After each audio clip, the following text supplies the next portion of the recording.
There's not going to be an airplane coming by. We're actually going to go straight into the show, folks. Live from $2 Studios in Aaron's Neckbeard Den. Aaron's creepy clown is just staring right at me the whole time. Hold on. The thing is haunted, man. It's side-eyeing me, man. It's side-eyeing me.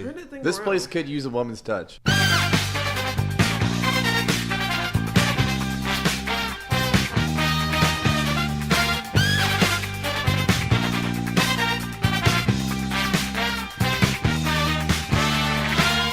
Welcome to $2 Steak. I'm your host, Aaron Varnum. He's very excited to be here, folks. We are coming off perhaps maybe our worst episode ever. Bullshit. If you guys can hear the rumbling and tumbling of of God behind us, that is thunder. We are actually we are just excited that we're getting rain here in Wilmington, North Carolina. It has been a hot, hellish week here in Wilmington. Weeks. Months. It has been over a month since it rained. It's been I mowed Mike's dirt last week, and Like, Aaron, you really don't want to come over to mow my yard. It's like, no, I really want to get some sun. I don't have a yard currently. It was just dirt. So I mowed his dirt last week, and this week, it's a little different. Hopefully, this rain will continue. It's been a weird weekend. It's been different. How was your weekend, Tolbert? Anything crazy happen? Tell me about Tolbert. Tell me about your Friday. Oh, Friday was good. But before that, I spent the whole day in Myrtle Beach on Thursday. My former home. Yeah, Myrtle Beach. So I was getting drunk, Tolbert. What are they? Leg drops and power elbows into a pool. Videos of the pool. Did you get those? I did see Cookie got locked out of his phone this week. Less than 12 hours before Tolbert is supposed to watch my child. Yeah, I drank almost a whole bottle of tequila on the beach with my parents, my aunt and uncle. We had the tunes going. I had a full bartending setup in this cooler right here to my left. Okay. Just got some sun. Drank a lot of tequila, and there was a pool at the complex, and there happened to be an 8-foot deep end. Oh, God. At which point, I switched to rum and cokes at that point. Yeah, like less than and I started doing elbow drops, leg drops. Thought about doing the swanton. I was just about to say, no swanton? No diving board. I thought about it, but Tolbert doesn't have the ups to do it from a flat ground. What does that look like? So, it sounds like a bet. But anyway, after my tequila binge on Thursday, I had previously agreed to watch Mike's small 9.5-month-old child the next morning at 6:30. Wait, that was at 6:30 in the morning? Yeah, man and I both worked at 7. I didn't realize it was at 6:30. It's a quid pro quo. So I watched Tolbert's Beagle Thursday afternoon. It's different, though. No, it's the same thing. Pretty much. Yeah, I mean, Elliot is essentially a beagle. He's a little chubby. Kind of noses around. Begs for food. So I He woke definitely up. begs for food. I woke up feeling surprisingly bright-eyed because we went to bed pretty early. Moseyed down the street, and Mike had me set up with directions and everything. And luckily, Elliot took a big dump right before I got there. I was a little upset, but I was also a little relieved because I didn't want Tolbert to have to deal with that sort of thing. But Elliot took a massive shit, like not up the back, but it filled his diaper and was on the brim coming out. And I'm like, hey man, as I was walking, I'm like, the door. Tolbert, Elliot's got you. He knows what's up. He's got Uncle Tolbert in his mind. But after they left, man, we flipped on the network. We started watching some bashes at the beach, old WCW, and I was showing Elliot the ways. But like, I'm sitting there. It was 100 degrees outside, right? Air conditioner's ripping. I got some old WCW on, and I'm eating a bowl of Cinnamon Toast Crunch. You got a golden doodle beside you. Yeah, I felt like a kid again. I felt like I was out of school hanging out. Summer break, baby. And then Elliot was right there beside me, man, slapping the table, clapping, and then I had no idea how destructive a 10-month-old can be when they get bored with something, because he proceeded to destroy like the whole living room. He can't talk yet, so he can't start like different chants about how boring whatever Tolbert's watching is. I was watching awful. I was watching Prime Cuts. I was watching Prime Cuts. I don't know, man. 2000 Sold Out was pretty terrible. I fast forwarded. You just watched the Terry not Funk the Sting match. I watched the Terry Funk match. That's the only reason I put Sold Out on. But it was Terry Funk against Kevin Nash. Yes, it was a squash match. That's probably horrible. But Terry sold it beautifully, as always. And so Cookie has had an interesting weekend. Actually, Cookie has just had an interesting day so far. I've got a little bit of a confession. I accidentally locked the door, and I claim that I didn't because I don't remember. Mind you, locking it's the door. raining outside. It's raining outside. Cookie got locked out. It's pouring. Cookie got locked out of our house and Rained on. He went into his car. He sat there. I called him back. I was talking to him on the phone, and he got out of his car, locked the car, forgot his keys in the car. So now Cookie is without keys. And we're going to have to call, as soon as this podcast is over, we're going to have to call a taxi cab service to come unlock Cookie out of his car. You guys pray for me. Or Pray we're for going to try Cookie. to do it ourselves. Or we're, I don't know. I was keen in asking Cookie questions. I'm like, I'm trying to figure out if we could break into this car or not. Do you think we could? So visually, looking at Cookie's car, yes, I think we could It's a absolutely 99 break. Acura. I'm sure you can break into this. It's 99 and the bumper's just hanging Oh, down. yeah. But Yeah. I feel like we could, but I really don't want to put in the effort if it's raining. Hopefully the rain. So we'll just get somebody that's a taxi cab driver to do it, right? You know, he's educated enough to do it. Yeah, they should. Yeah, I mean, they they're taught how to do it. If all else fails, is break the window, and then Yeah. I'll figure it out. So, Mike, how was your weekend? I had a pretty good weekend. What did I? What? We haven't really had any kind of crazy things this No, week. I mean, I went to the beach this morning, man. I got some salt air. My sinuses feel good. My breathing's really good. Finished painting my gate. Good. We discussed the door-to-door security salesman. Right, I've got that recorded in case. Okay, in case we need a reference back to yeah, that. in case we need a reference back to it. I don't know. I've had a And pretty good then weekend. he watched. Takeover with me last night. Well, no, he watched the European final with me. Oh, I did. So that was the big thing. So yeah, I mean, I dropped my wife at the beach yesterday. Took Elliot over to the bar, watched it with Tolbert. Elliot, the whole second half, cheering, clapping. He was a little delayed. He only clapped after everybody else clapped and cheered, but It was cute. it was really good. cute. I was hoping to see Tolbert cry. He did not cry. I was. Boo, Wait, Liverpool. so did they taking- win? Liverpool won. All right, Liverpool. What does that mean? They won. We're European champions. We're Does that champions mean of Europe 6 times. Palmer champions of owes you Europe. money? No, No. because they did not win the Premier League. Yeah, our bet was for Liverpool to win the Premier League and Champions League. So you won Champions League. Yes. They had a So parlay bet. Tolbert still has to pay Palmer. Yeah, I still owe Palmer $25. are you serious? That's a crappy bet. Well, if I won, I got $100. So. Oh, gotcha. wow. Yeah. So I had an interesting weekend as well. My weekend consisted of I had to work Friday night and Saturday, and I for the longest time, for about 2 months after rugby season's been over with, it's been something happened during like the last couple games of rugby where I have not been feeling right in my chest. That's called CTE. It's probably Once again, this broadcast is brought to you by CTE. So yesterday, my chest started getting really tight, and I called my mom. My mom is a former RN. She worked in as a nurse for 35 years, and she says, "Aaron, you should probably go to the emergency room if you're having chest pains." And I'm like, I don't know. I think wanna it's do more that. of like a muscular skeletal thing. I don't think it's like a heart thing. Well, I go to the hospital, Oh God. and I said went this the morning? magic words. You went this morning? No, this was yesterday. Oh, yesterday. I said the magic words. I said, Chest pain. "Hey, my chest has been hurting."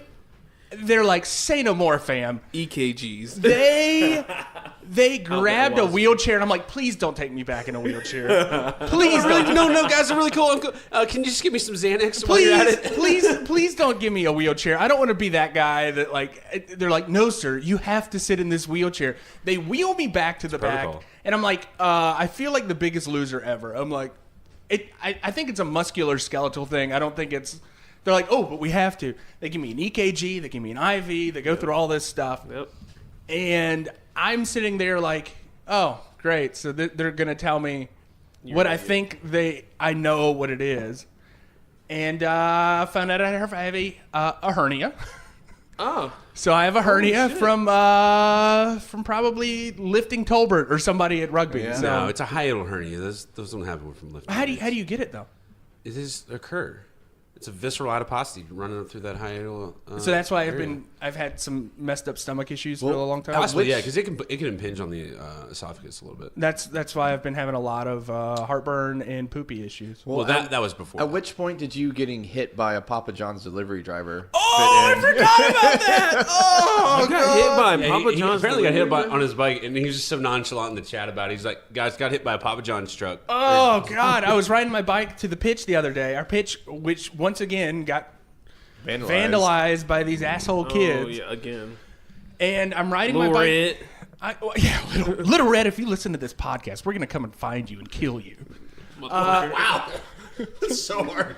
I mean, the kid said the N-word a little bit, but That's worth a death. So I'm riding my bike, and this Papa John's delivery driver parks, it's at a stop sign, didn't look both ways, goes across, and fucking tags my back tire, right? heel taps him while he's running. Tags my back tire. It didn't it was not bad, but I start screaming, hey, what are you doing? Hey!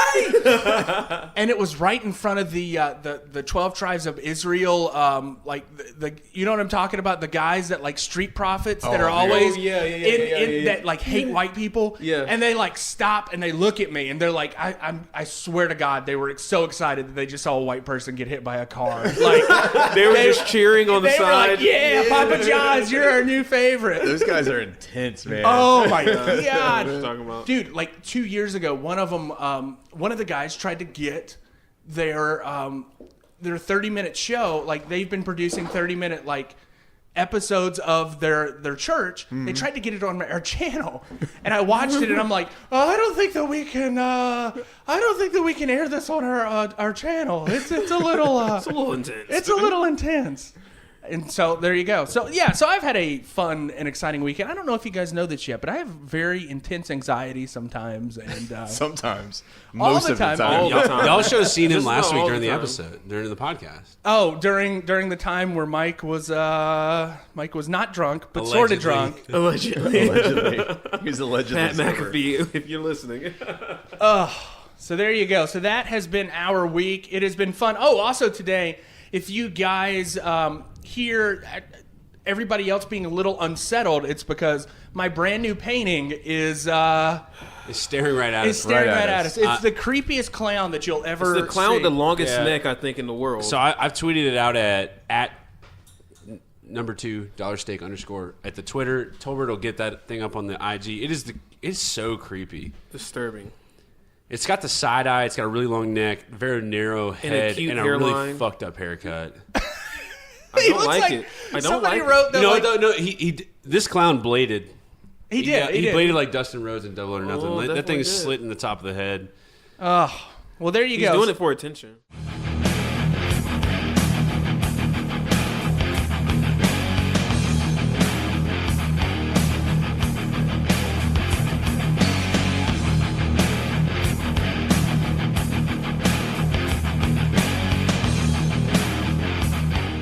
So here we go. So our tie-up of the evening.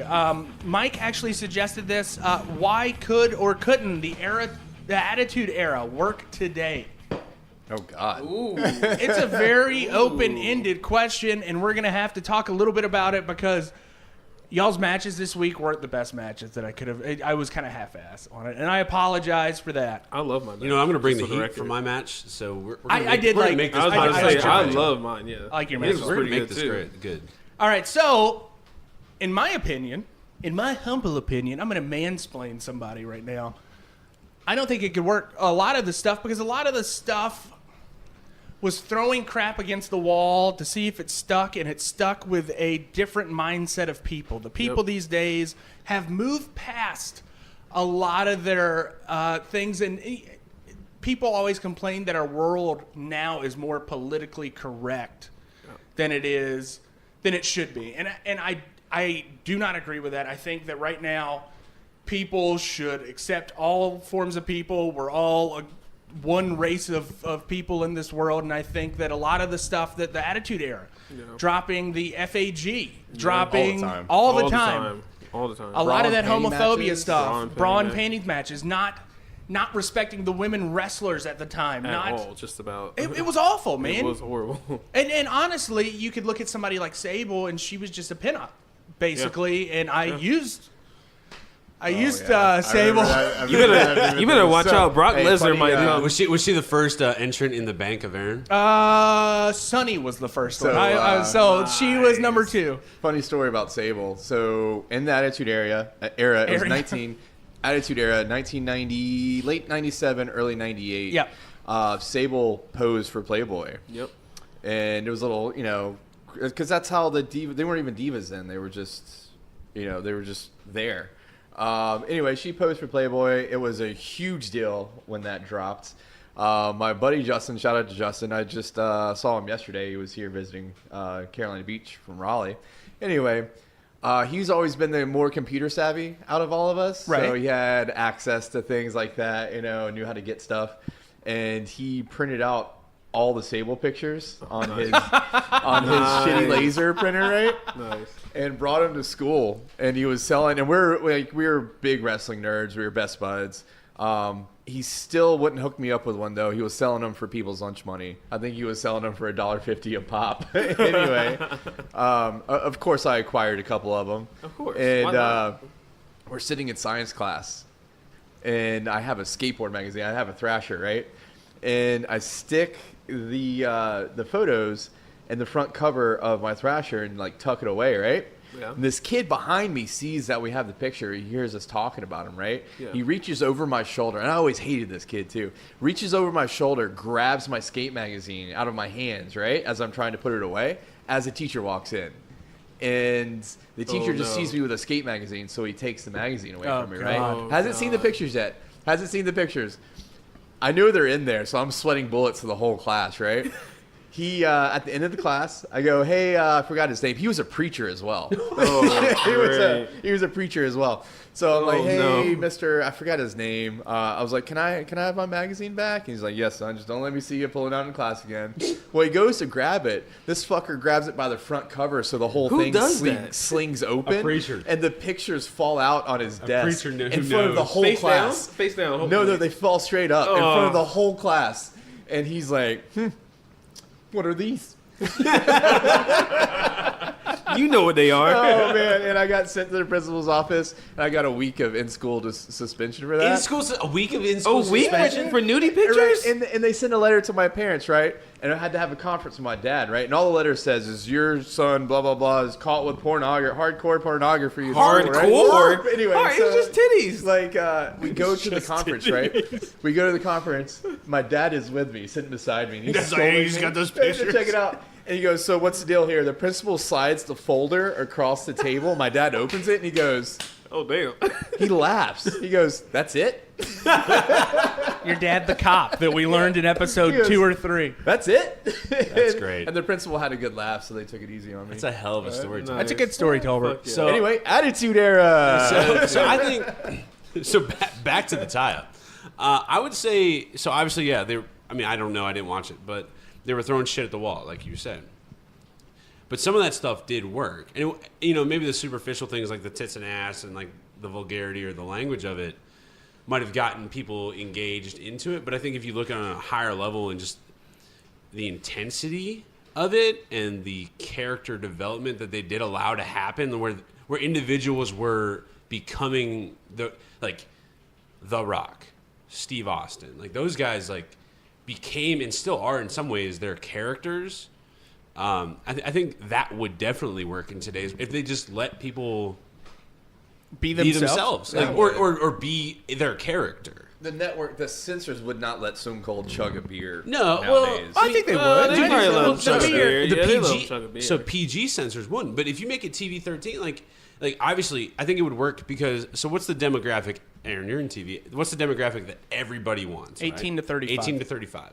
And we were talking this a bit. Male, 18 to 35. We were talking about this a little bit last night. So that right now, the end range of that demo is the kids who were in middle school or elementary school and middle school during the Attitude Era. Yep. And so even just a lot of our friends, we joke that this podcast is a podcast for people about wrestling for people who may not necessarily be wrestling fans. But a lot of the people that we're trying to cater it towards are people who used to watch wrestling and then now don't.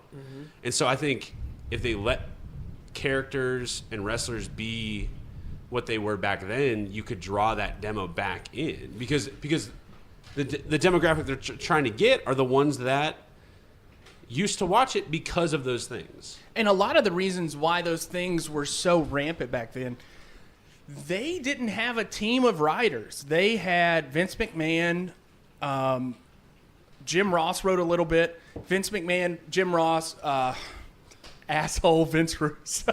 Yeah, for a little bit. Bro! Vince Russo and my boy Jimmy Cornette. And, like, those were kind of the, like, that was, and Bruce Pritchard. Bruce Pritchard helped out a lot, too. But it was such a small group of people that, like, they needed more input from the wrestlers then. The wrestlers had their freedom. They had did. a lot of freedom. And John Moxley said this in a recent podcast. It's like, nobody knows a character better than the person who's portraying that character. Exactly. Right. So why would you not ask their input? So I think if you can get that intensity back, and you listen to some of Stone Cold's podcasts. I mean, I sent you guys a recent link with MJF, and Stone Cold weaves in and out of Steve Austin and Stone Cold, the character, like, just effortlessly. Like, exactly. Dude. Like he does they're it, like TV interviews when people come to his house. You there's know, like, there's no gray area. It is like he can go from Steve to Stone Cold in an instant, and it's that's almost the same person. Those are because exactly. So Yeah. it's a their character is the individual with it like ramped up to 12. And like John Moxley said, you can't have a lunatic fringe if you want him to be Dean Ambrose with pulling some of the antics that he did when he Dude. was Dean Ambrose. The mustard and ketchup stuff. Yeah, that like stuff. the hot dog cart. The potted plant, like stuff like that. I mean, yeah, he looks crazy because he's talking to a potted plant, but it's not. It was It's so not lame. convincing enough. But I can tell you, a 30-year-old. I don't even know what you guys are talking about, but as a 30-year-old recently, that doesn't sound entertaining. No, not at all. Yeah. I miss, And sorry, another sorry. reason why I don't think the Attitude Era will exist is because kayfabe doesn't really exist anymore. Well, and at that point, I think a lot of the kayfabe was gone. I was actually at work the other day. Yeah. And I was surfing YouTube because At work? I do a lot of work on YouTube because I do video production and I post a lot of stuff. And one of the suggestions was a Nightline episode from 1989. Jeez. And 1989 Nightline was a 30-minute episode about wrestling not being really wrestling. And they did this in-depth, like, investigative reporting piece on Vince McMahon. Is that when he slaps the papers? Well, no. Is that a different interview? That was John Stossel. That was like 1985, Yeah. and that was Schultz. Yeah. Schultz hit somebody. He's like, "Is that fake? Is that fake to you?" And he popped John Stossel's eardrum. That was a different time. So this is like 1989, 1990, and it was because Vince McMahon didn't want to have to pay all the sport commissions all around the country that were taking extra taxes because it was a sport. So he was like, no, we're sports entertainment. So What an asshole. we're not like we're That not makes wrestling. sense. You're on a business, running a business. On a business Yeah. side, it makes sense.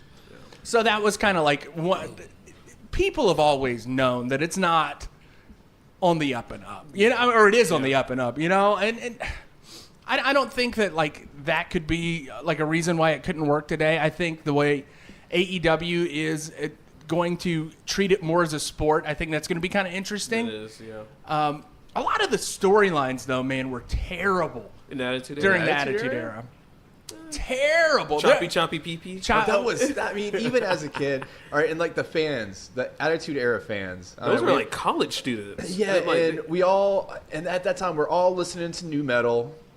No, that was early 2000. This is like 97, 98. So this would That's be what like I'm talking about. Korn. We're all this would be listening to new Korn. metal. Yeah, We're all yeah. listening to Limp Bizkit. We're all listening to new Yeah. metal. We're Kid all Rock. like full of testosterone and like hate Watching the world. South Park. I like how you and then keep saying ECW we're in all- the background. You know, Oh, Tolbert, I you was were one like- of them too. you were like- Yeah, How old were you when the Attitude Era started? I was in middle school. I was in middle school too.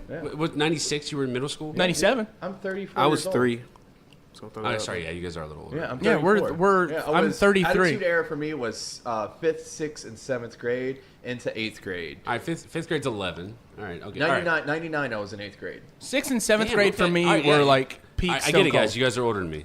Cookie, But, don't even like, think about it. yeah. I'm only 6. I was only 6 at the time. Sorry, Cookie. Dude, but like think about like, do you remember the oddities? Yes, I used to love that. Oh, yeah. They came out to an ICP song. Yes, he did. They were like a freak show. They had Kurgan, who was this giant. They had Golga, who was Golga was actually The mask. it was Earthquake. Yeah, it was I forgot Earthquake. all Yeah. about this shit. So you just brought it up. I'm like, Terrible. holy shit. It was Yeah, awful. Riley Luna was came out with them. Luna. And then Oh my god. I love her. I love Blast from the Luna. fucking past, I love dude. Luna Vachon. they would have every once in a while they would have Beetlejuice from Howard Stern come in. The Yeah. the small the guy. small black dude. Yeah. Well, they actually had Violent J and fucking what's the other? And WCW. Yeah, come out God, as what well is at his the name? same time. Violent J and whatever. Shaggy Honestly, Cheeto. also, Was I that watched WCW? I thought the it was new WWF. Gathering, the commercial for the Gathering on Friday, They the have a 30-minute commercial for The infomercial. Gathering? And Tracy Smothers will be wrestling at the Juggalo Gathering this year. I course he want would. to go out of pure. It's in Ohio. People watch. It's in Ohio. Where? no, Tell it's me in where. Illinois. It's Illinois this year. Okay, it's usually in Ohio. Or it might be Indiana. No, it's like Anyway, a terrible I've Midwest always state wanted that to you don't go. want to go to. I've always wanted to go. Just Just people pure watching, right? entertainment. Yeah, it's people Just to watching. watch. Just to see what YouTube happens. Juggalo Gathering, Dude, like, I've seen it, and that's where I was like, Tracy Smothers. To Tracy, right? Yeah, Tracy. All right, Tracy Smothers. After watching last week, I could definitely see him. Oh, he would be so much fun. Heel Tracy Smothers. Face Tracy Smothers probably wouldn't wrestle at the No, Juggalo it Gathering, would be but- heel Tracy Smothers. But anyway, so I They mean, would throw that's- feces at him. That's the kind of No, they're gonna people love you're him. talking about. They though. throw feces at each other? They threw feces at Tila Tequila like 10 years ago at the Gathering. Oh my god, I haven't heard that. Yeah, in but a she long was time. mainstream, bro. Or man. So, What like, do the they say? What do Gathering, they though, say? like, would be fun for Tolbert. It would be 4 fucking days of a panic attack for me. Aaron would just be redlining his Xanax, and then all the jugglers would be trying to steal his Xanax too. It'd be like a zombie movie. Like, I'm being overwhelmed. What was the one with Brad Pitt? Like, World War Z? They're like, keep coming. Climbing the wall. They're doing like a juggalo bridge of Why like won't they human- stop? In on all top of the honesty- Ferris In wheel. all honesty, you probably find your wife at a Juggalo Gathering. Oh, Get out of God. here. I would not. I don't know. You There are might, some though. hot You juggalos. might. Do you think there's a good Christian girl at a Juggalo Gathering? Barbara would be so Barbara disappointed. Farnham No, would not appreciate juggalos. Hey, She's a well, juggalette. But that's Thank the you kind very of much. people we're talking about dealing with that were youngsters in the Attitude Era watching wrestling. It's the people that I grew up with, signs, man. Dude, the signs were The ridiculous. sign, dude. well, so the fans were. Well, that's fans where were the signs crazy. come- waves Yeah. of signs Yeah. by the thousands. And like the stuff the signs said. Last Oh, yeah. time I saw a sign on Raw, it got taken down. Was it the? It was the Save Us Triple H. Oh, no. It was the other one too. The MGF. He's not you're MJF. not He's- MJF. You're not MGF. Yeah, that was MJF, yeah. So there was two signs. It was the same people, and yeah, some bald guy in a like suit came over and like took their signs, folded them up, and Boo. I don't know if I've told this before, but like the Attitude Era of professional wrestling for me at Roland Grice Middle School in Wilmington, it was almost like I was a drug dealer because I would VHS tape every episode of Raw, and I had like a circuit of kids that were not allowed to watch it, Oh, dude, but they yeah. had a VCR in their room, and I would give it to a circuit of kids, and my fucking English teacher in 7th grade was a very large black woman named Miss Vaughn. Sweetest lady in the world, had the biggest crush on The Rock, did not have cable. I had to give her my VHS tape. I swear to God. you're the dealer to your 7th grade No, team. she you dealt was the to your payoff 7th grade that lets English you teacher? conduct your ring. So you had Dude, to pay her off. to I conduct paid your her ring. off. And she would buy. She gave him an A. in She that bought class. issues of WWF Magazine and WWF Raw Magazine, and she would let me borrow those and read those, right? And some of them would have, like, Sable with her, like, handprint bikini and stuff, and I'm like, yeah, I'll just use this magazine real quick. Thank you, Miss Vaughn. I'll bring it back tomorrow. My mother won't let me man. buy this, but yeah.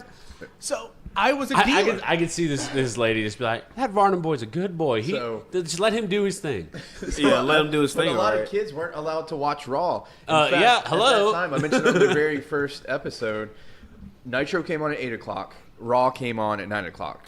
Went off at 11:05. Yeah, and we would keep it on Nitro, and you would hear your parents come down the hall and switch it over, just because that's the way the Attitude Era was. At any given time, all the escorts, Godfather came out, the Ho Train would come out. The Ho Train. You just had TNA all over the screen. The Ho Train would not work for Barbara Varnum either. It wouldn't work nowadays either. You know, Mom would be. No, the Ho Train? No, I wouldn't Remember work. that? They'd come out and dance and all that. Yeah. I think it was, and honestly, I can tell you, my parents knew when Stone Cold would be there because I would scream and like run around the house and be like, Stone Cold, Stone Cold. Yeah. And did your dad not like Stone Cold because he drank Bud Light? Probably.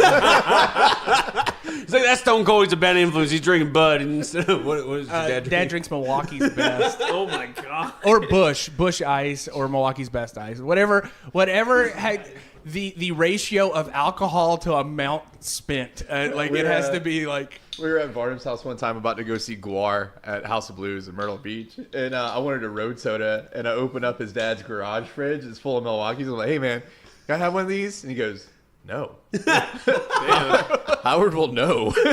Wow. I'm still scared of my dad. But it's funny, though. My dad will never drink them in front of people. He always he goes he's got to get something out of the garage, and then I hear two open shotguns of beer and he in the just garage. chugs them in the garage, and then goes back inside and watches the Atlanta Braves. That's my dad without his shirt on, just sits there and dips. God bless Howard. Howard Varnum. God bless the Atlanta Braves. Atlanta Braves too.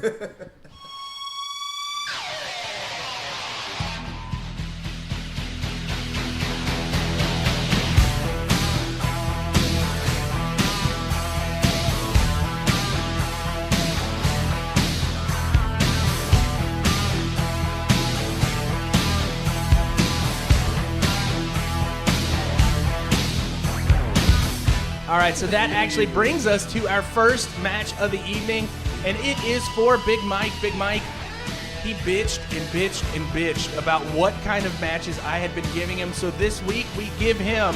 Oh, by the way, I wouldn't call it bitching. You did a full-on shooting on Aaron. Yeah, I came at you. That's not bitching. That was aggressive. I wasn't whining. I called you out. So this week you actually have something from 1996. It is a singles competition between Bret Hart and The Undertaker. It is from the Royal Rumble. Tell me a little bit about your match, Big Mike. All right, so this is 1996 Royal Rumble, Undertaker versus Bret, the Hitman Hart WWF Championship. Is this the first match you've ever watched with Bret, fully through? Yeah. Actually, yes. Wow. Well, do you count that one hidden, forgotten match that we watched on the network the one time? No. And maybe.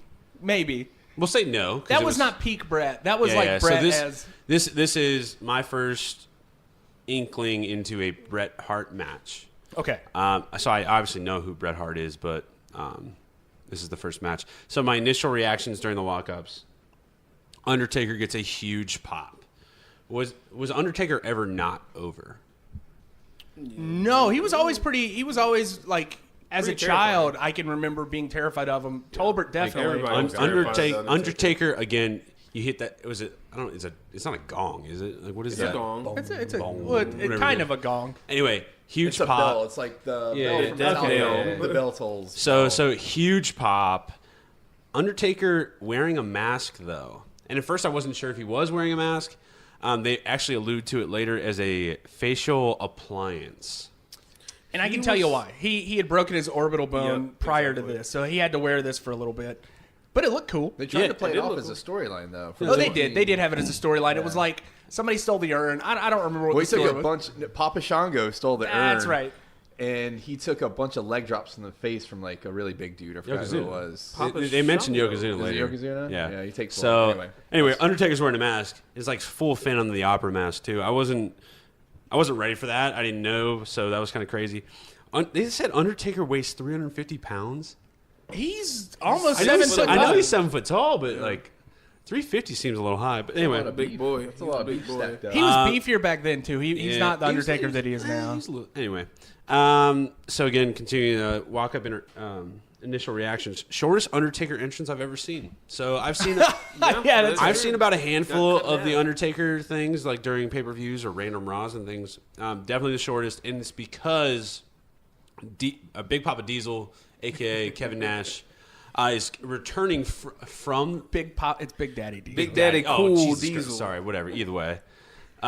Big Papa. That part's lame. Diesel, we'll say Diesel, is returning from the ring to go backstage, and he gets in Undertaker's face, and it kind of cuts it short. Again, He ain't afraid to die. He- He ain't afraid to die. I ain't afraid of the dark. I ain't afraid of the dark. Oh, is that what he says? Yeah, I'm not afraid of the dark. I love how all of our things are just Southern accents, just because we're down here. Yeah. He definitely doesn't have a Southern accent, That's but how I talk. Paul Bearer is such a good name and such a good gimmick for the Undertaker character. He talks like Terry Funk. Oh, yeah. But just in general, in terms of wrestling, entertainment, all that sort of stuff, Yeah. Paul Bearer is a phenomenal name. When I was a kid, I don't know who scared me more, if it was Paul Bearer Oh, he's got or this the like Undertaker. Gomez Adams like white face, like it's Yeah. really kind of, and he's chubby as hell. He's obese. He's not chubby. He's obese. yeah. He's I obese. love him so much. I love him too. It's unfortunate what happened to him. He got more and more obese over the years, but Undertaker actually killed him in a pay him per in view a in like cement 2004. tombstone, Yeah. yeah. was that 2000? It was like a Great American Bash Great American 2004. Bash, yeah, it was killed so him. bad. Killed his own dad. Storyline. So continuing again, walk up initial reactions. Bret Hart comes out, and so I'm trying to figure out. Like I've obviously seen Bret Hart, and I'm kind of like figuring, like, man, who does Bret Hart? Why does Bret Hart look familiar? And so I've recently watched a lot of Joey Janela stuff, and I feel like Joey Janela is trying to be a trailer trash Bret Hart. I could see that with the glasses. The jacket. But Joey Janela's also got like a shitty jacket And a the shitty haircut. glasses, shitty haircut, and he's ripping cigarettes, and it's just anyway. one of my new favorite wrestlers. Oh, by the dude, way. after Double or Nothing. So one of my Tolbert, new favorite I told wrestlers. Aaron and Cookie, obviously with his fucked up phone, didn't know this. Joey Janela recently wrestled a 15-year-old girl in the UK, and it was a Falls Count Anywhere match. He tombstoned her onto a car hood. They wrestled inside a chicken joint in a double-decker bus. Find it on the internet. It's kind of entertaining. But anyway, that's why. So obviously, like me being the new guy, like that's who. Anyway, I thought Bret Hart looked like. All right. Again, commentary puts this match as the sharpshooter versus the tombstone pile driver. I thought that was great. I thought that like Yeah, really. I mean it It put an emphasis on finishing moves, and it really I wouldn't say it set the tone, but it really put me in the mindset of like, oh shit, I'm going to keep an eye out for the sharpshooter or And for the tombstone pile yeah. driver. Like There's no false finishes. Yeah. You see that tombstone, it's over. You see that and sharpshooter. and not to like jump down a rabbit hole, but like you see a lot of kickouts or whatever nowadays from finishing moves, and I feel like it downplays it a lot. All right, and my last initial, I know this is taking long, my last initial walk-up thing, I'm going, all right, so this is 1996, it's 23 years ago, and I'm going, oh, man, Bret looks like shit. Now, compared to some of the guys that are around today, and then I go, oh, shit, actually, he looks okay, because most of the guys in his contemporaries are dead. So, Yeah. So that, I literally, at first I thought I had that like real quick hot take. I'm like, oh man, Bret looks like shit nowadays. And I'm like, oh, it's because all of his contemporaries are dead. Dude, they lived a different kind of lifestyle back then. It was rock and roll, dude. I don't think Bret so much lived that lifestyle as somebody like Shawn Michaels. Which I feel like or- he probably took it a lot more seriously than a lot of those guys And he did. And that's why people respect Bret, is how seriously he took the business. And some people think it's to a fault. I don't. I think that Bret was a good WWF champion. I think he was a phenomenal champion. He put a lot of respect On the title. on that name on WWF. Two types of people in this world. And he was good. And I definitely think that him taking it as seriously as he did, and growing up in a family like he did, like it's a fucked up family, but that fucked up family helped him learn the business and become one of the best wrestlers of all time. Well, and for not living that life, he still has had, 2 heart attacks and a stroke? I don't know. I don't know his medical sheet, but yeah, it's probably pretty similar. pretty aggressive. Anyway, so we get to the match itself. Not quite David and Goliath, but it's Taker's significantly larger than Bret Hart. Earl Hebner's the ref. Earl, who later screws Bret. Yeah, I was gonna say he's later the ref that is in the Montreal screw job. The first 10 minutes or so are really just kind of brawling. It's mostly Taker kind of beating up on Bret, wearing him down, big guy versus the little guy. And so, it's overall, and I'll kind of get to this later too a little bit, the match itself is pretty, I wouldn't say slow, but it's slow. I guess, so I would say slow. But it's a meaningful slow. But it's not like boring slow. It's not boring slow. No, they're constantly doing things, but it's not that like high, fast paced. Because that's not they're how working wrestling the was limb. then. Exactly. Yeah, And so it's very good. Like I said, Taker's wearing down Bret. I have a note. Undertaker's hair isn't wet, but it's straight. And I said, in my head, I'm like, huh, that's interesting. Maybe he's born with it. Maybe it's Maybelline. Anyway, that's my joke. Mike cracking himself up on the couch. You know me. And Isn't that funny, Elliot? Elliot just shits his pants. you know what? My son claps at a lot of things, and he clapped at that. Anyway, good. So we already covered his mask from Yokozuna's getting it crushed. Taker does his classic top rope walk, which I thought was really kind of cool because you don't see a 7-foot man walking across the top rope. I keep saying tightrope, but it's top rope. So, and I was like, in my head, I'm going, imagine seeing that from a fan perspective, like near the floor level. So not only is he up on a ring, he's on the top rope, and he's 7 feet tall. It's a spectacle. It's probably visually very entertaining. That whole match, there's a lot of visual stuff, like the entrance, like when you hear that guitar screech from Bret, and then he gets in the ring and all the pyro goes off at the top. I was thinking, I was watching, I was like, man, can you imagine being in that crowd? You just saw Taker come out, Bret Hart just came out, and then just pyros blasting from the ceiling while the entrance music plays. That'd be amazing. So that's a spot that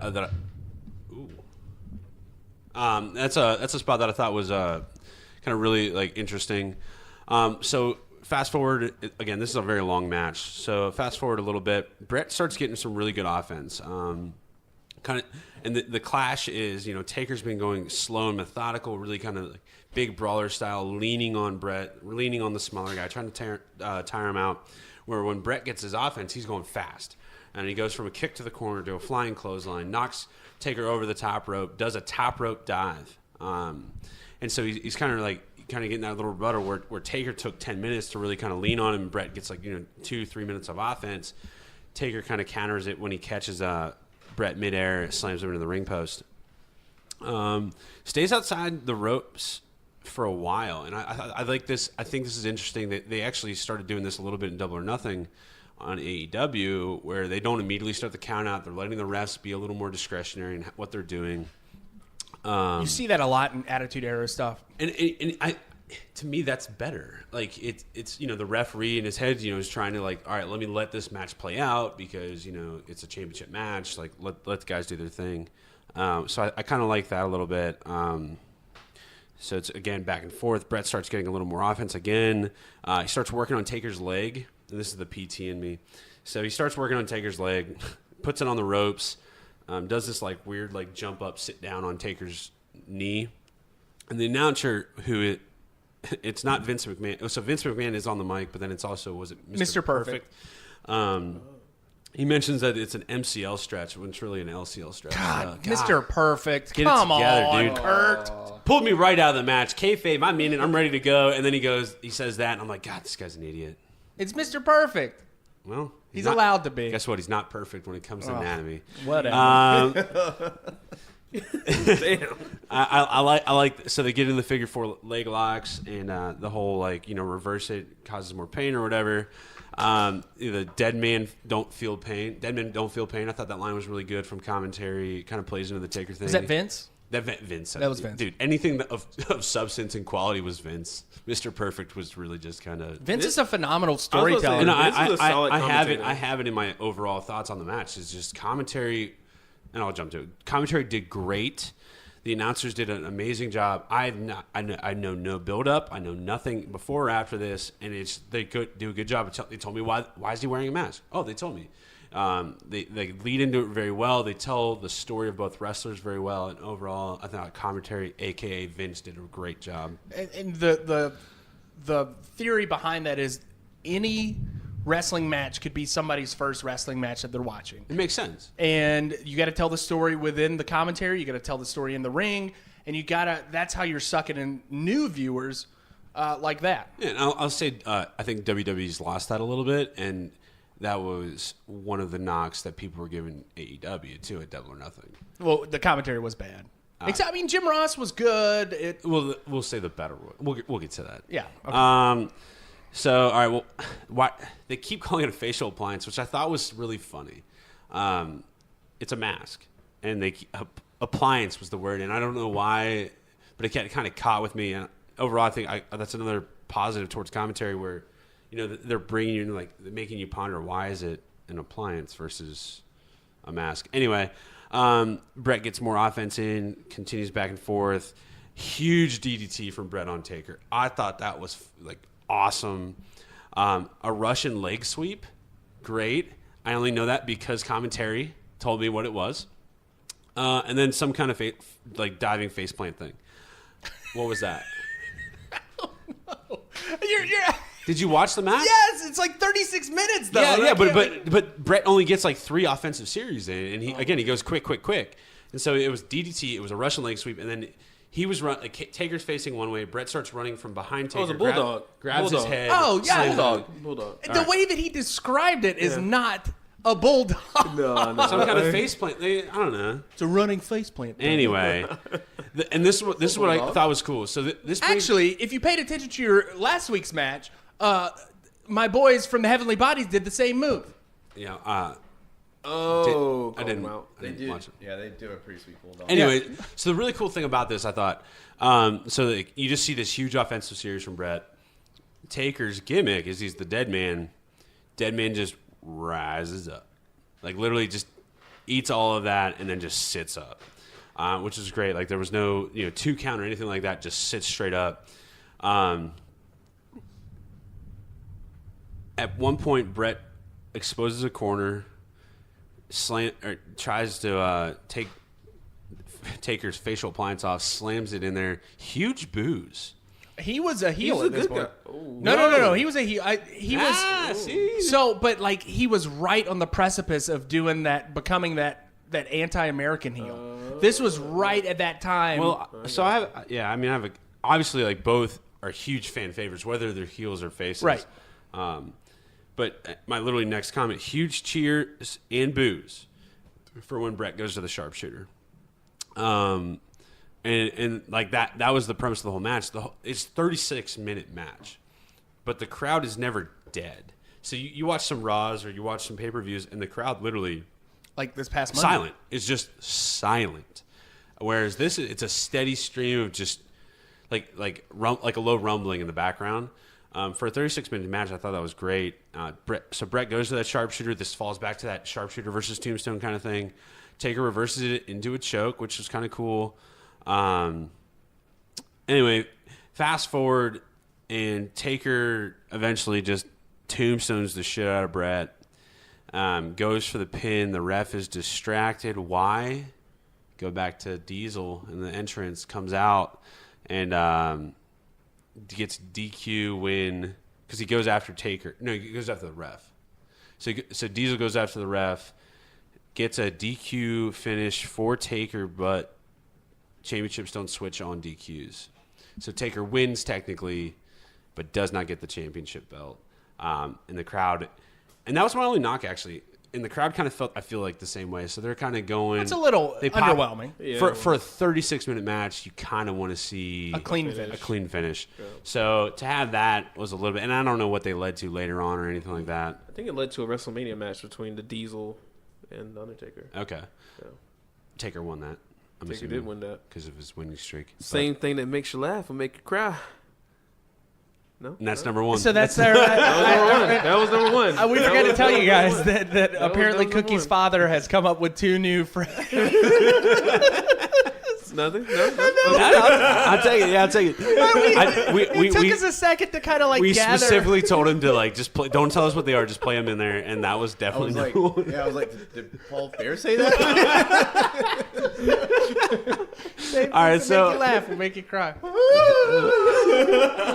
while he's shoving the urn in your face. Yeah. All right, so my overall thoughts. We already talked about how great commentary, aka Vince, was. Mr. Perfect, not so perfect on commentary. So it was a slower pace. So I'm going to contrast this to a lot of the tag matches that I was complaining, I guess, to Aaron about recently, and it was slower paced. But the thing I liked about it was really steady. So with the tag matches, you'll have your highs and lows. It'll go fast, it'll go slow. And so it kind of, you get enough of those and it starts drawing on you, and you get our famous, wrap it up, boys kind of thing. Where I actually genuinely never said wrap it up in my head. To these guys. Yeah, because it was. You even said that last night during the takeover match between Gargano and Cole. You said wrap it up, boys. So many false fit. It was so much quick and slow. Where this was just steady. I equate this to driving out on the beach. This is me driving on Freeman Park this morning. It's like you almost get stuck a couple times, but you just gotta go. Steady pedal. You don't smash it. You don't back off. You just go. And it was really good. Great. I thought it was a good mix of styles. Again, big guy versus little guy. And you could tell, Taker's leaning on him a lot, and then Bret's going really fast when he does get some offense.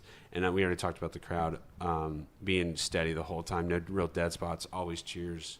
And so I thought it was a great, refreshing kind of drink. What are you saying? I liked it. It was a refreshing thing compared to what you've watched before. Well, compared to what the wrestling that I've been watching, which is with Aaron, it's been a lot of tag matches, and then the drudge that is Monday Night Raw and SmackDown. Yeah, this match was decent. Well, good. Speaking of Monday Night Raw, let's get to the social media update for Big Mike. Big Mike, this week has been a very interesting week in the world of social media, and tell me about it. As the thunder rolls and the lightning strikes. Sorry, Cookie, that was a Garth Brooks song. That's nice. The music I video. had no Rolls on. The music video where he's wearing that like duster in the hat and it's raining on him. Cookie was so confused. And Cookie, that song came out at the same time the Attitude Era started. Oh, really? That's why I was very. So at I was like, did Cape Paul Bear say that? at Cape Fear at Last Call, I like to play random songs to kind of, I don't know, say, hey, folks, wrap it up. That's one of them I play on You a play regular Thunder basis. Rolls? Oh, yeah, on a Nice. regular basis. And the night that the lights went out in Georgia as well. Which one? Oh, Reba. Reba, yeah, that's a real sad song. Well, Reba didn't do the original. Well, I'm talking about the Reba All right. version. All right, anyway, social media update of the week. We are at 64 followers. Wait, time out. Because the original person that sang it God damn. was Vicki Lawrence, who played Mama from Mama's Family. Ooh, really? Yes. Wait, what? I know Mama's Family. I know that. Mama sang the night the lights went out. Aaron just had to tell you that 'cause to little- show that he knew what it was. Well, That's right. little I'm mansplaining. Little sister don't miss when she aims her gun. Yeah, that's right. All right. So social media Gosh, update. I'm darn it. sorry. Hey, Cookie, let me have that pin. Well, I already killed it because I said it earlier, but we're at 64 followers. That's a +8 for the week. Very nice. So the thing about our social media, aka Twitter, is we're no longer trolling, mostly because I don't have any time at work, and neither does Aaron. So it's more about us just tweeting out to the world. So I'm not sure how to feel about that. I kind of enjoyed trolling WWE superstars. I mean, you still can. I still can, and I'll hit on it a little bit. It's not necessarily WWE. It's in general it's people on Twitter, but you have to be in the moment. You have to be there when it happens Right. in order to have success. But so our best of the week, for how much he shit on me last week for apparently drinking too much. Aaron's tweets this week did phenomenal. Oh, let me tell you how the chef kiss of my social media. How game about this I week. fucking tell you because it's my social media. Oh no! Oh, Mike! That's Mike's music. That's my music. I'm gonna shoot on Aaron 2 weeks in a row. So Aaron's tweets. So Monday Night Raw, for anybody for our wrestling fans who aren't wrestling fans anymore or whatever, Monday Night Raw was so fucking terrible. It was So bad. It was bad. So one of my tweets, just to give you an idea before I get into how great Aaron did on Monday Night Raw tweeting, was we're 75 minutes in. We've had no wrestling and no entertainment. It was a drudge, and Aaron crushed it. So Aaron had a couple raw tweets, very highbrow, very highbrow raw tweets, artsy, and like you gotta like be in the know. This is not your trailer park wrestling raw tweet. This is a educated raw tweet, and one of his best tonight's raw is like watching all 485 minutes of Andy Warhol's film Empire. You keep waiting for something to happen, it doesn't. So Andy Warhol's film Empire was 485 minutes of just the Empire State Building. Nothing happens the entire time, and they thought that it was art.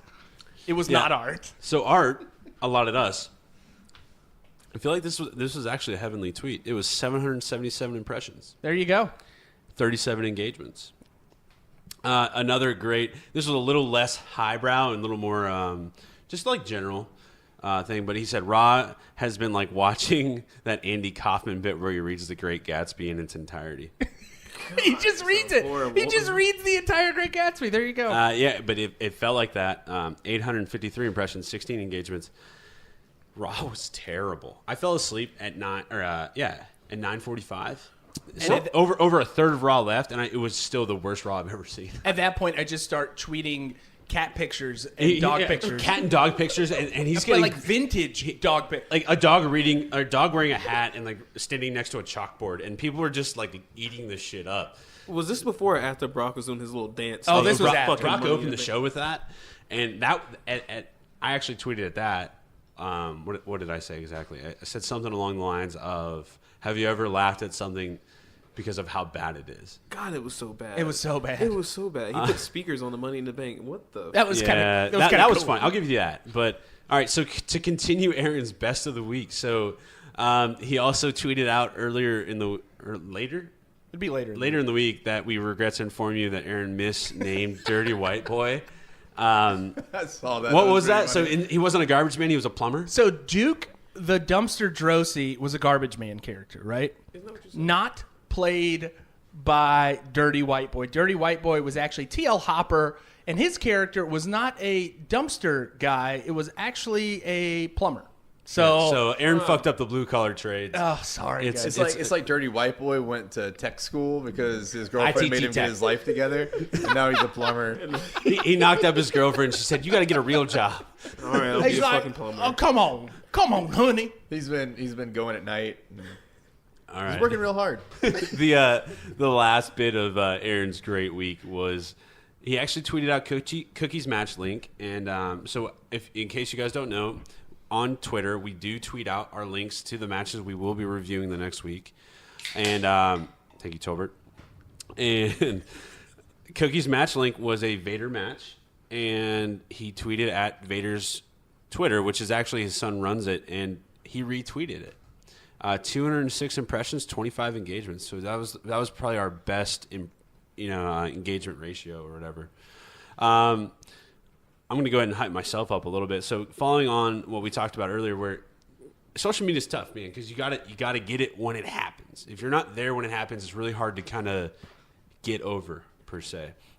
And so I had a couple tweets during Jim Cornette's Twitter spat with Joey Ryan, and so if you guys don't know, so Joey Ryan is a indie wrestler who we've talked about previously is the dick guy, and he flips people with his dick, and he's always like pointing at his junk and doing a bunch of stuff with his junk.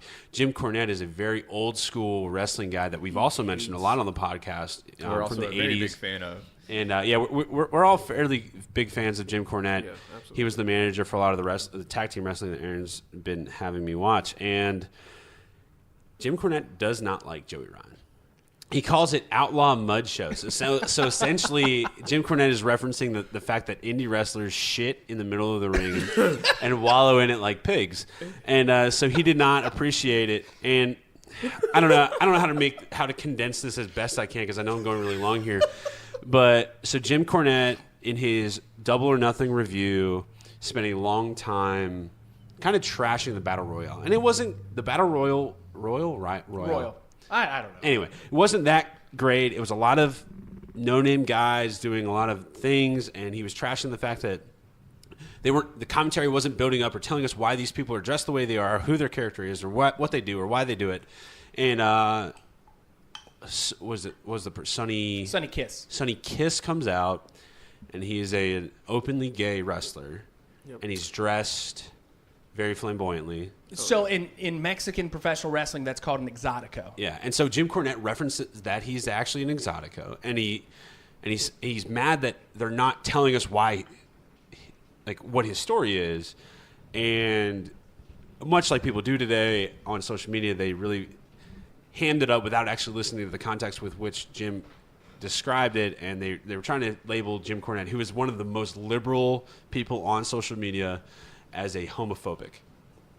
And anyway, so this worked its way into a spat, and I happened to be there live while it's going down on Twitter. I'm just sitting on my phone. I'm like, hey, boys, shit's happening. And Aaron's at a graduation. It's going down. Aaron's at a graduation filming, and he's like, send me screenshots. I can't look at it. So I screenshot this whole thing.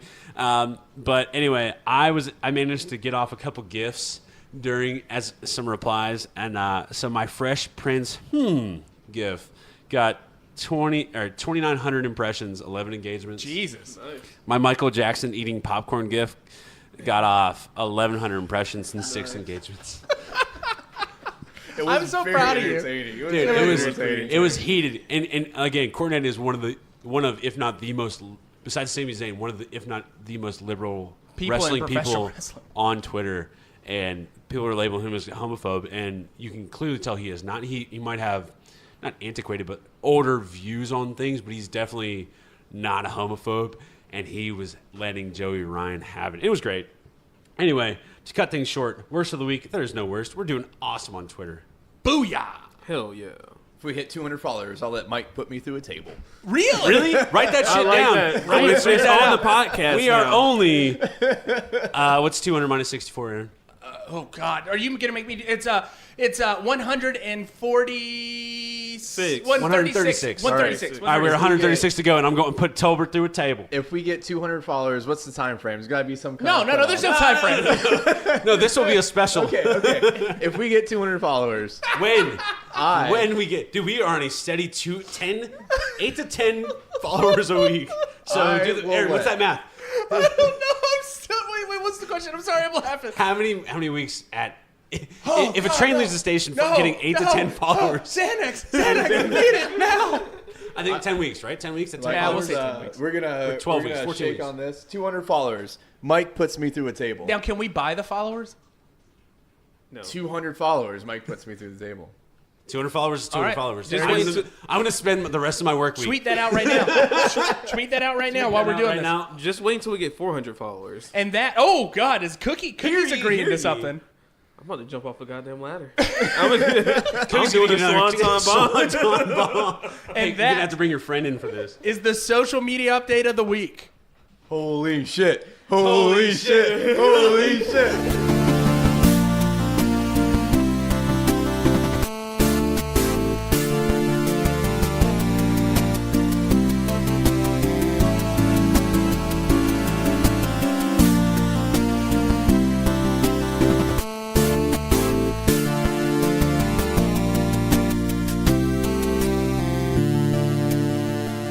All right, Cookie. So for this week, you had a very strong style matchup. You had Misawa against Vader in a match from New Japan, folks. They were beating the shit out of each other, and I want to hear all of Cookie's thoughts on it. Oh, it's time.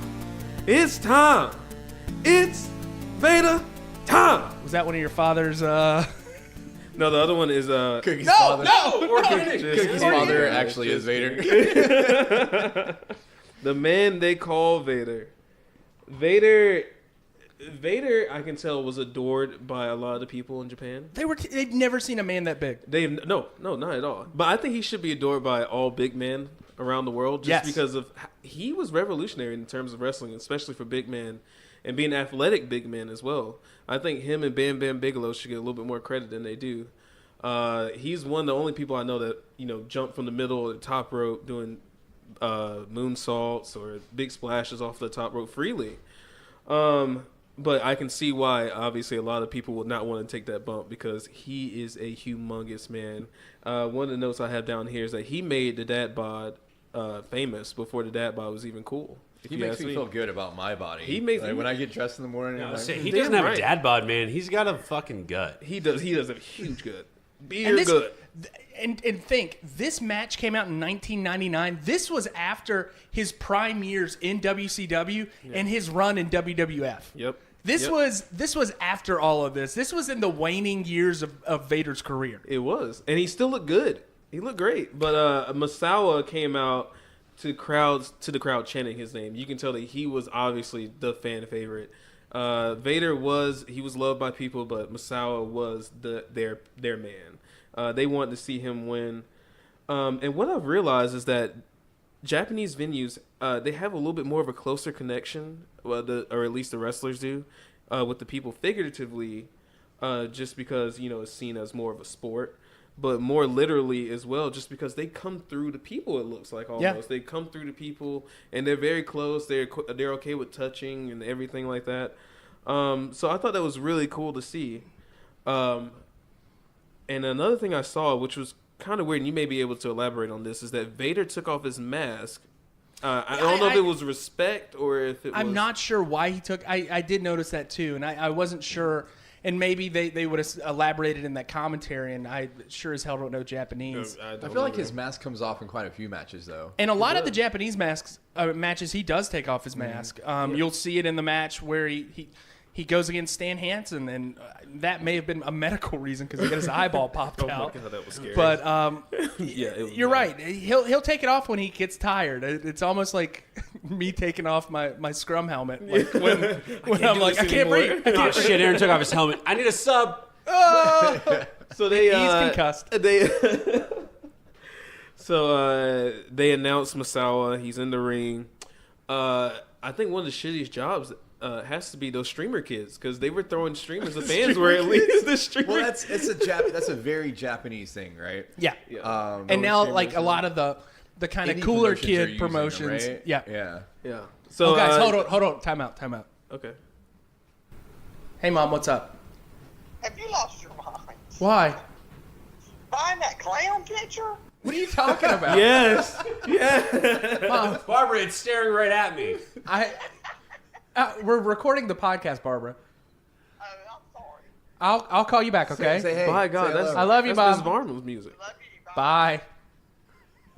That's awesome. Sorry. That's awesome. Have you lost your mind? Buying that clown picture, it's haunted. That's Barbara's music. That's Barbara's music. There was no music. That was on vibrate. All right, sorry, Cookie. Go back. The streamer, they threw streamers in for Misawa. The fans did at least, and like I said, one of the shittiest jobs has to be those kids who had to clean all that stuff up before the match started. But nonetheless, I digress. Misawa, he has a very blank face, very hard, hard to read him almost. Like he wasn't happy to be there. And it's not like and he's not very charismatic. Yet No. people love him. They love that guy. I noticed that. And his pants, like those pants are like the It did look boring, and he looked like almost a very boring person. But he changes as soon as, and I'm gonna refer back to the first episode, so maybe he might do a clip back to this. Okay. But anyway, so in the first episode, if you guys can recall, I said no one in their right mind would slap Stan Hansen in the face, and I think I found one person that would do that, and that is motherfucking Vader, because Vader hauls off and slaps the dog crap out of Misawa, and Misawa woke up from that and the match just started. It was like the Festus bell ring. Yeah, it was like, uh-oh, this is it. It's game time. Punches start flying, guys. That's what I'm saying. It looked like it was almost a struggle out of the corner at first, just because it looked like Vader was trying to. Sorry, I actually Googled Stan Hansen versus Vader. That's the match that his eyeball popped out. Yeah. Yes. We just mentioned that. I know. I'm just saying. I didn't know that. Yeah. Sorry, guys. I had to reference it. It's nasty. That's Look, you can see it right there. Oh, my God. Oh, yeah. Actually, I showed Mike's young son, Elliot, ECW match, Stan Hansen versus, he was going off on a couple people. I don't know. Stan Hansen was in ECW? He keeps It going. was Stan Hansen, yeah. It might have been. Vader's briefly. It was like a little storyline. I didn't Vader's the pause man. the podcast on this. No, you're fine. I did not know. We're going to pause it, yeah. Vader's a badass. He just keeps To say going. the least, For you he keeps folks- going. He pushes it Eyes back out. in. He Yeah. For you pushes it folks back at home, in. Yeah, he pushes it Google back in, but Stan yeah. Hansen Yeah. versus Vader. You will see Stan Hansen's eyeball pop out from the pressure of Vader's belly. No. Stan Hansen punched Vader, right? So Stan Hansen is he had some vision problems, so his punches were a lot snugger than they should have been. And he punched Vader so hard in the face that his eyeball popped out. Oh, Vader's eyeball pops out. Vader, Oh, I thought you yeah, said Vader's Hansen's eyeball pops out. Oh, it's disgusting. No, Vader's eye pops. It's not from a punch. They're like squeezing each other. All right, anyways. So Misawa, Sorry, Cookie. Sorry, you're man, we fine. keep interrupting you. I apologize. It's all good. So to get Misawa out of this corner, it looks like Vader does an ear slap, so he looked like a pop in the eardrums almost. And he delivers some of the nastiest German suplexes that I've ever seen. It looked like each one of them was on They Misawa's both did. neck. Dude, they both did. did, I yeah. made very few notes, but they all bold, all caps, suplexes onto his fucking neck. Yeah. Like head and neck. Yeah, like head and just, neck. So the first one, you're like, oh, they fucked that up. The second one, that's on purpose. intentional. Third one, oh yeah, they're trying to kill each other. And it was, they call it strong style for a reason, and now I see why. I mean, those were stiff elbows from Misawa, stiff power bombs and everything else, and I'll get to that a little bit later. bitch slaps from Vader. And it looked, the fans did not like those suplexes. They looked like they weren't booing, but they were not showing Vader any kind of support at first. But what they did kind of pop for was that Vader splash out of the corner. That off the middle rope, I was like, well, this match is over. It's got to be. But no, it wasn't. Keeps going. Punches are stiff. Elbows are stiff from Misawa. And Misawa's elbows will definitely rock you. And he follows those up again with those German suplexes right on the Vader's neck. And Vader, mind you, is got to be over 400 pounds. Maybe like In our high previous 300. match, they mentioned it was like 430. Is he 430? He's a mentioned it, mastodon. Oh my gosh, that man, that's a Again, monster. not a dad bod. No, not at all. But I think we're on keep going with this. It looks like Misawa threw. I think Misawa threw Vader out of the ring, or maybe Vader rolled out of the ring. But either way, I have a note right here that says Misawa must be a big Dustin Rhodes fan because Misawa delivers his what was it called? This a senton, a little running senton off the apron. That is a common theme in the last couple weeks that we've seen is that running a lot of senton off a lot of references to Dustin Rhodes and Goldust character. Yeah. But anyway, Vader kicks Misawa, who tries to do a suicide dive right outside of the ropes. Kicks him right into his bad shoulder. And I have another note here that says the brainbuster that Vader delivers is one of the nastiest brainbusters I've seen because it looks like he almost drops him directly on his head, but he catches the neck instead. Every time I see that move, Yeah. and it looks like a vertical suplex, right? Like does. it looks like It they're looks like doing a like a vertical vertical suplex, and I'm like, okay, that's fine. And then brain buster. Yeah, and right then you're on like, the neck. oh my god, that move. And you would think that would be it. He would pin him. No, they just keep on going. And my next note says that Misawa must have loved Eddie Guerrero because he performs a frog splash. Just kidding, guys. He does not. JK. Misawa's probably like, who the hell is Eddie Guerrero? Anyway, Misawa teased what looked like was going to be a pedigree next, and it was not a pedigree. So he hooks both arms. He has him in that almost power bomb position and delivers a tiger bomb, but instead of dropping him on his, he brings him. It's like a up. double underhook But he suplex, a power bomb, double underhook power bomb. And Misawa's a smaller guy, and he's not.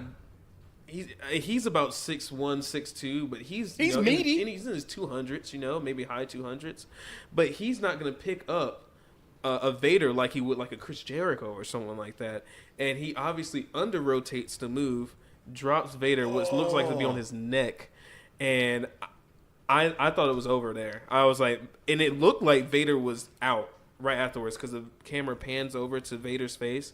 Looks like he's out. Vader's not out. He kicks out at it too. Keeps on going.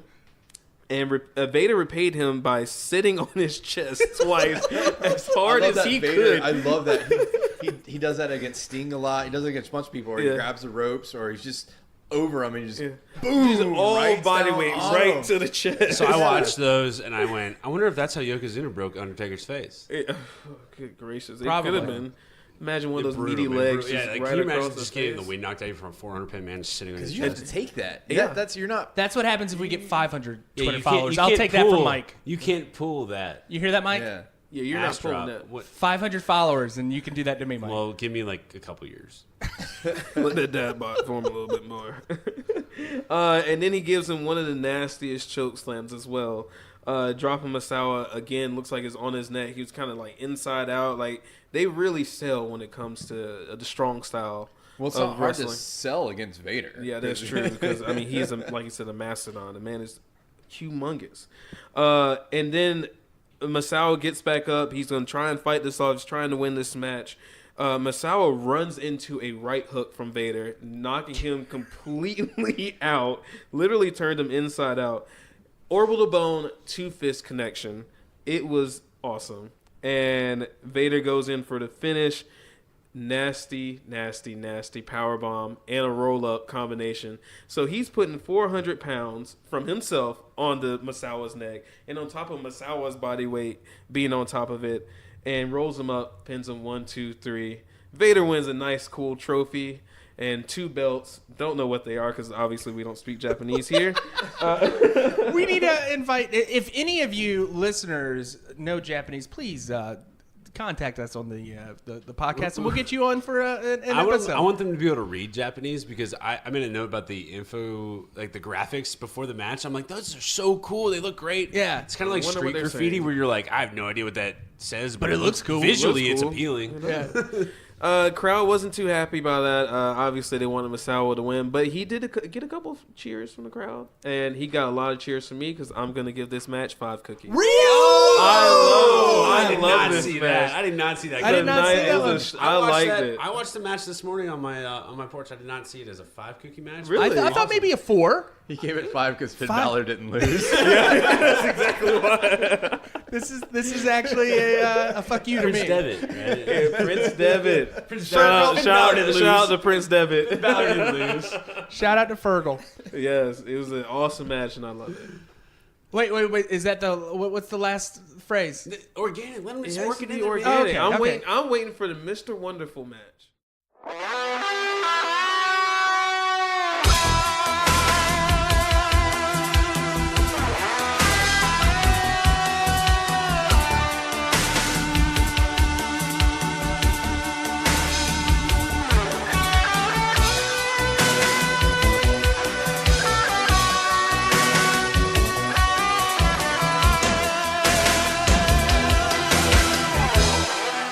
All right, so here we go. Speaking of the Mr. Wonderful match, our final match of the evening is Double A Arn Anderson against Mr. Wonderful Paul Orndorff from WCW, 2 of my favorite wrestlers of all time.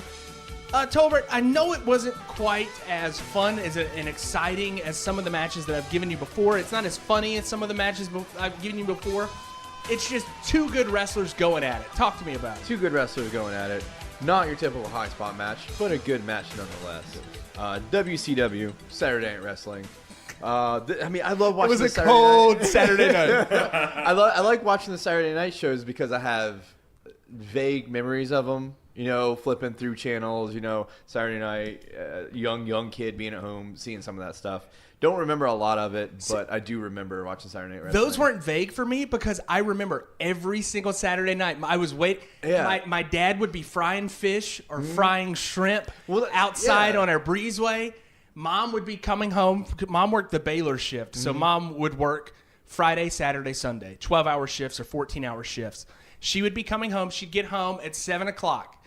At 6:05 every Saturday, I knew Mom was coming home. And Dad would be frying some food up on the breezeway for us, and I would be watching Sting. I'd be watching Arn Anderson and Paul Orndorff and all that stuff. I don't know. I just watched so much of it, and just vague memories for me, but I do remember it. But great stuff. I love the Saturday night set, everything about it. Anyway, Paul Orndorff versus Arn Anderson. Arn Anderson comes out first to massive cheers. He comes out like a working class hero, ready to kick some ass. Awesome. I love his music. I meant to look it up before we started and get the chance to. Don't worry, I'll put it as Arn's music is awesome. The music before I love it. this matchup. He comes out, massive cheers. Paul comes out next.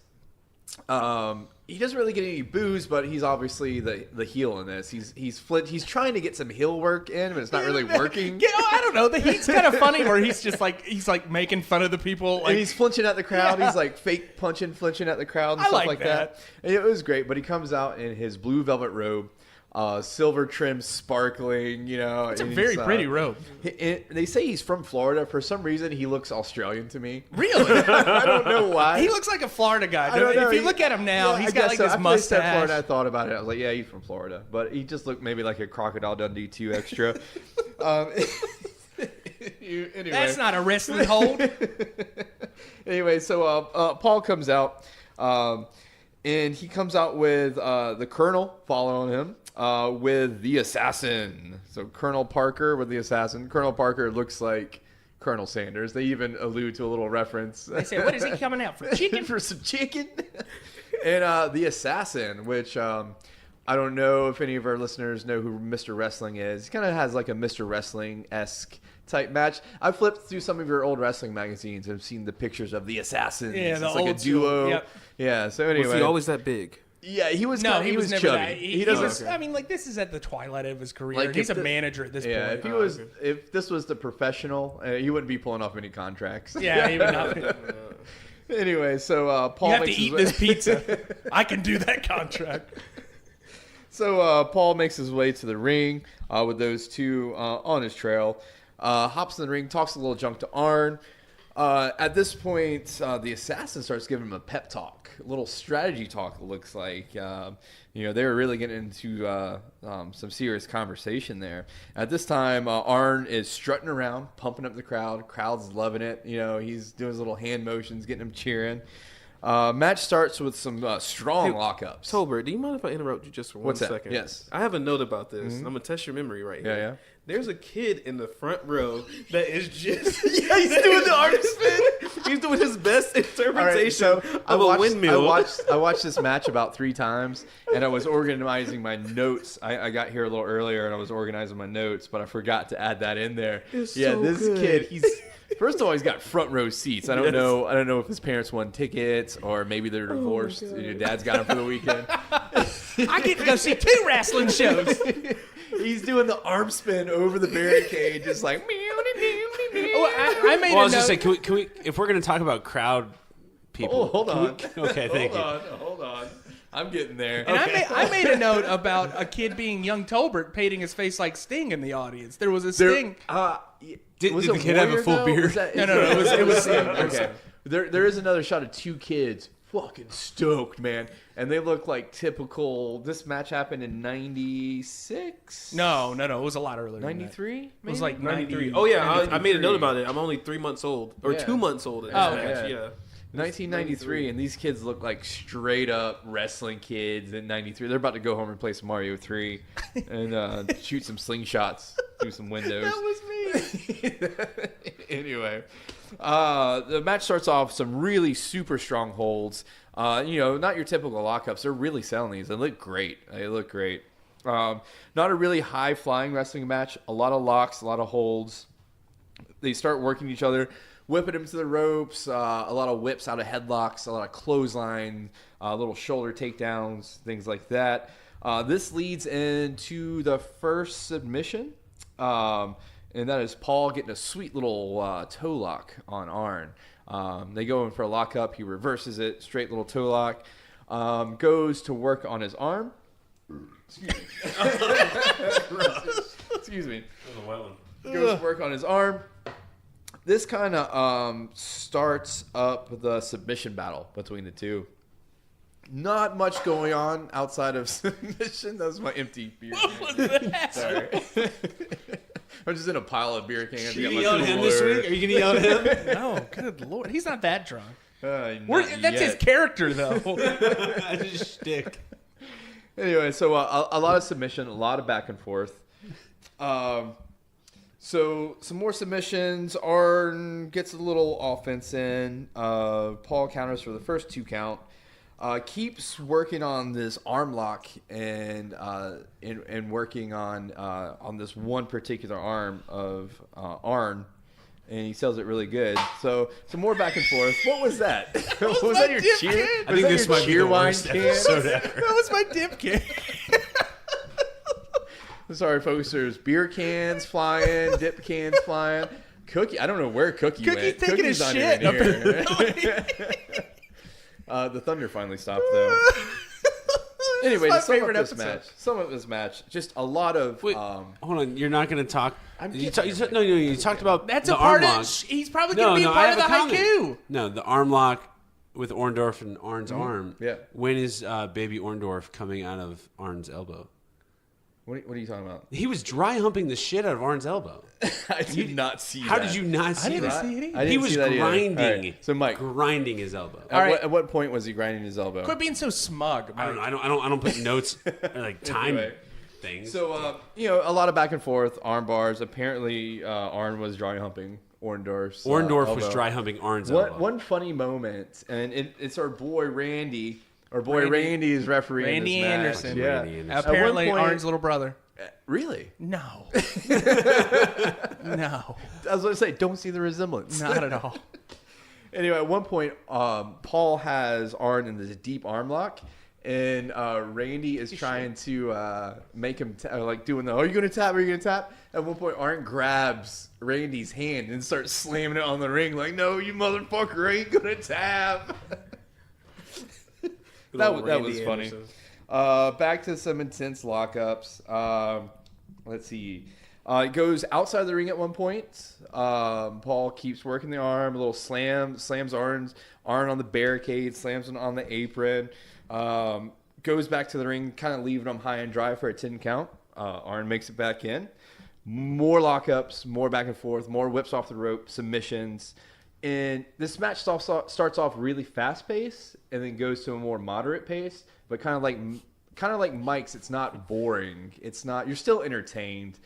The crowd seems to be into it somewhat. Arn finally gets some offense in, tries to go for a DDT. At this point, the assassin has his first interference, stops Arn from making the DDT. And, back to just more chain wrestling, more lockups. Arn gets the upper hand with a big left hand, but it leaves them both down. At this point, Paul tries to go off the second rope for a little medium-sized spot. I think at that Just point, a little one-hitter you couldn't spot. go up the top. You could Really? not go off the top rope. It was Really? a part That of was these a rule? rules it's a whole thing. In 93, that you could not go off the top rope. Well, it was when Bill Watts came in, he changed up all the rules.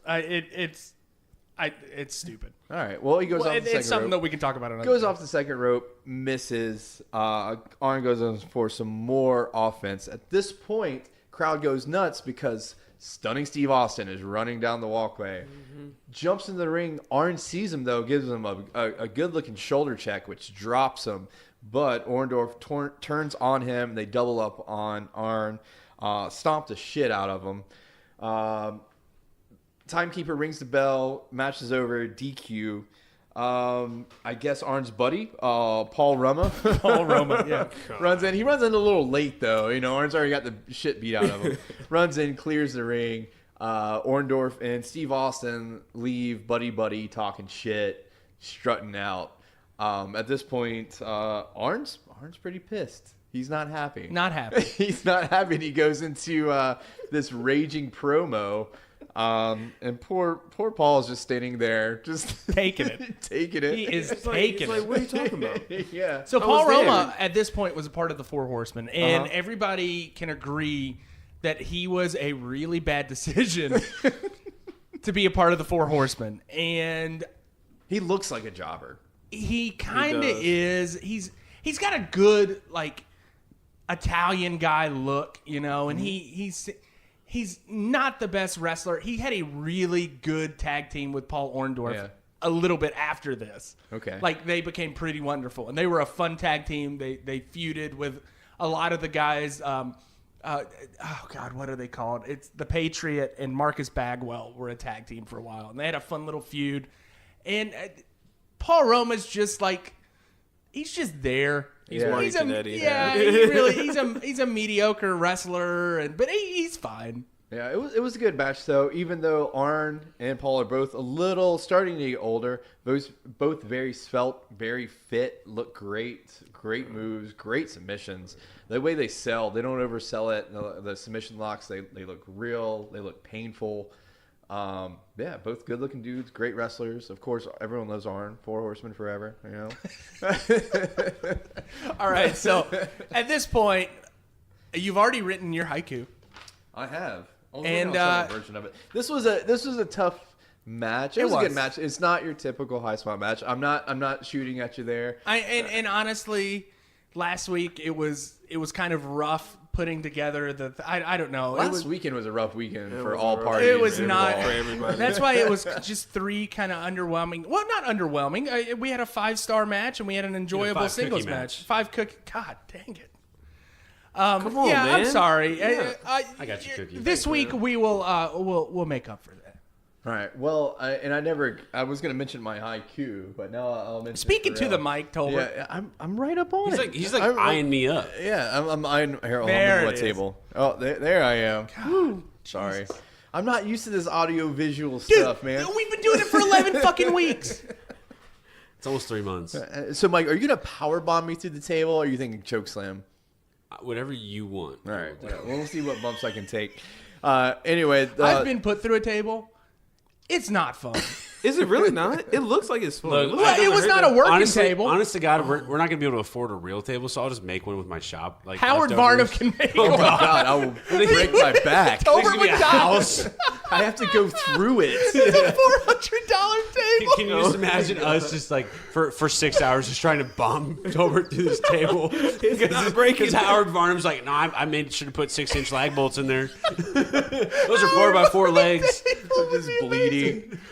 Terry flopping everywhere. The tabletop is vertical 2x6s. Like they're just like plastered together. Why is Tolbert not able to play rugby ever again? We have a wrestling podcast. Why can't Tolbert walk Took anymore? 6 power bombs through a table. He didn't go through it. Oh God! I'm Shout sorry, out to Howard Varnum's craftsmanship.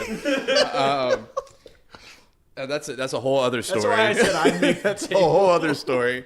Anyway, before I get to the HIGHKu, great shots of the crowd in this. Phenomenal. And they're really getting into it. Not very high flying, still getting into it though. There's this one shot, this particular gentleman. And I saw it the first time I watched the match. And Mike we have a little wrestling group chat, and he screenshotted it and sent it to the group chat. It's this gentleman, if you can call him a gentleman.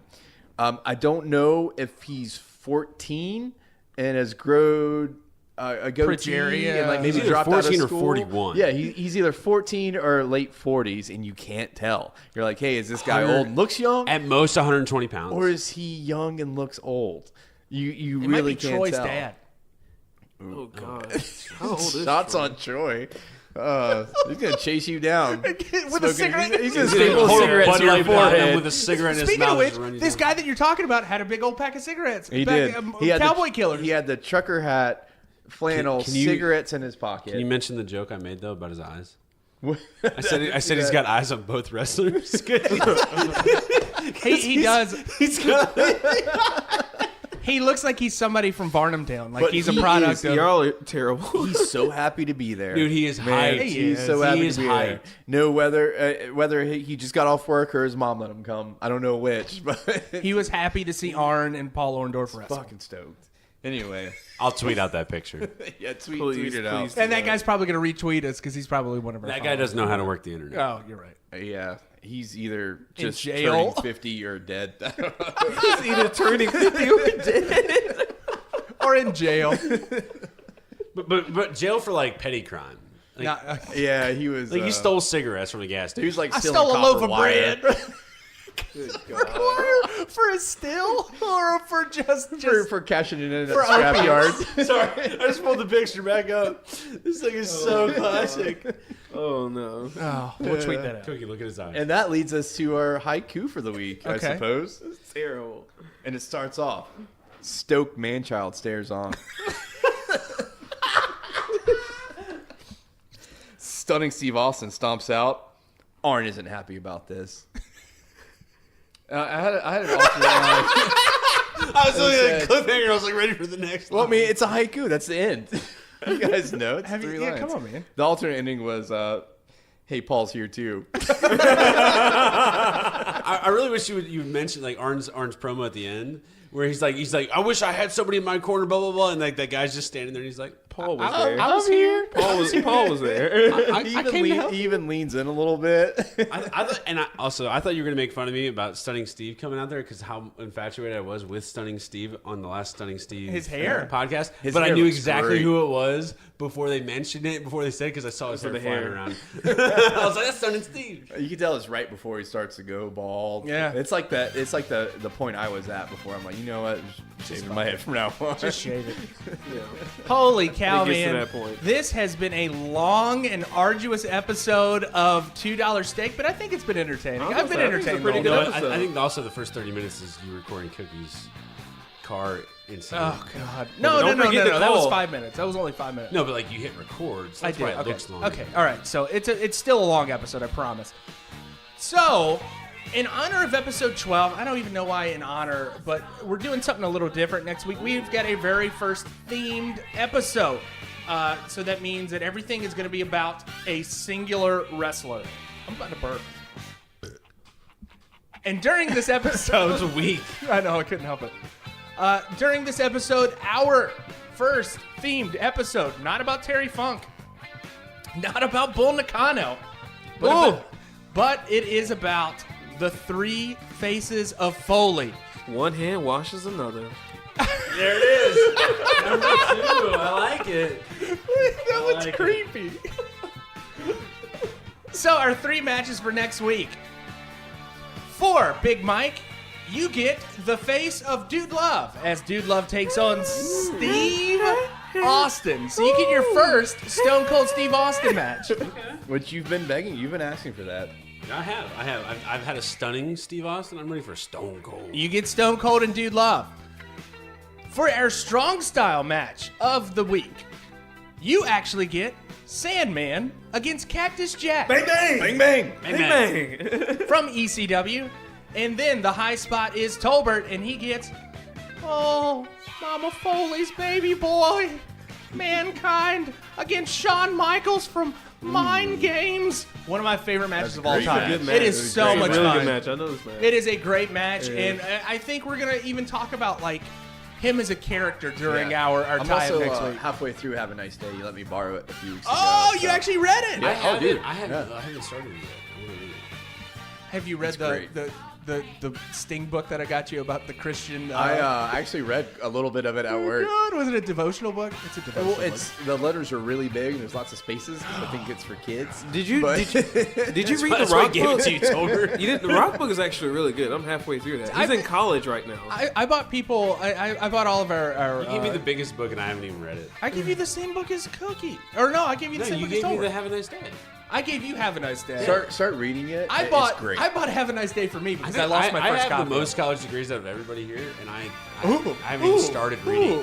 ooh. I just haven't even started reading it. 'cause I All right, don't know let's if I finish can this read. episode up. Yeah, end this thing. Let's next week gonna be a fun episode with Foley. This week has been a fun episode of just bullshit. Thank you for listening to $2. This was the Holy Attitude- shit! Holy shit! Holy shit! Holy shit! Holy shit!